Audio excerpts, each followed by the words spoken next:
Welcome back to Diski Mzansi. Now, don't forget to subscribe because we're trying to reach 1,000 subscribers, 1,000 subs, folks. In this segment, we're going to be focusing on South Africa and its journey into the Afcon 2025. That was just a roller coaster ride for us as supporters and the association as a whole. Now, let's jump straight into it. South Africa entered the 2025 Africa Cup of Nations with hearts full of hope, with memories of past runs still fresh, and a new generation of stars ready to shine. This was a campaign of promise, of skill, but ultimately heartbreak, man. South Africa were placed in Group B alongside Angola, Zimbabwe, and a tough opponent in Egypt. Their campaign started with confidence and attacking intent, producing key wins and performances that set the tone for the tournament. A convincing victory showing attacking fluidity and team cohesion, a performance that hinted at what this squad could become. Multiple goal contributions from Lyle Foster and Oswin Appollis, each scoring 2 goals in the group stage, underlining their importance to the team's forward thrust. This strong group stage effort saw Bafana Bafana finish with 6 points, one of their better group totals in Afcon history. South Africa's campaign was defined by young talent and emerging stars. Now, just to name a few, Lyle Foster for me was at the top of this ring. Premier League quality in attack, influencing play with direct runs and creative spark. Then we have Oswin Appollis, effective finishing and positional discipline. Then we have Teboho, midfield maestro, linking defense and attack with composure.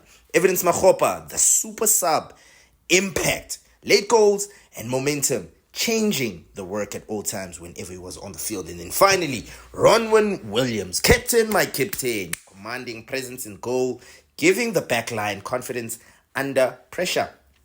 The squad balance was real, injecting youth, creativity, and tactical discipline into every match. The biggest test of the tournament arrived against 5-time champions Cameroon.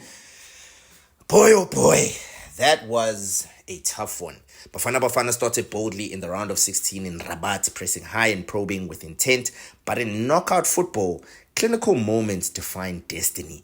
The first blow came in the 34th minute when Cameroon struck their first goal in Ujunya Chamadeu. He finished from a clear set piece, pulling the ball across the area and finding space inside the box. Then in the 47th minute, Cameroon doubled down.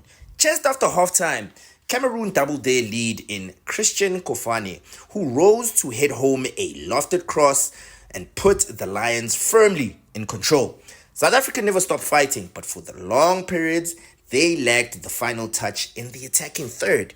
And then, in the 88th minute, Evidence Makgopa pounced on a whipped delivery from Aubrey Modiba, finishing with precision and sparking wild belief. But the comeback came just too late. The final whistle confirmed a 2-1 defeat and Bafana's exit from the Afcon 2025. Now, let's take a look at what went right. South Africa's tactical identity was clear throughout the Afcon. Pressing intensity, forcing errors and dictating tempo. Midfield energy and creativity, especially from Mokoena and Modiba. Goal threat in transitions. Foster and Appollis combined to stretch defenders. Bench impact. Makgopa's late goal proved depth when it really mattered. What could have we done better? In football, it's one in the details, guys, whether we like it or not. Finishing inside the box, South Africa created chances but lacked ruthlessness in early games, defending set pieces. Their first goal stemmed from a defensive lapse on a dead ball. Game management after going behind. Cameroon showed greater experience in controlling tempo. They fought until the end though. Possession stats and attempts tell a story of effort, not quite surrender. Head coach Hugo Broos was honest in his post-match remarks. We're very disappointed and sad, but we had good chances. Our plan was strong and everyone saw that, especially in the first half. Broos also noted structural changes and the thin margin between success and exit at this level, praising team commitment and tactical work. He emphasized that this squad's journey wasn't failure, but growth toward future goals, including World Cup Preparations. This Afcon campaign wasn't just about where it ended. It was about how South Africa competed. Young stars emerged, tactical identity strengthened, the team showed character against one of Africa's elite.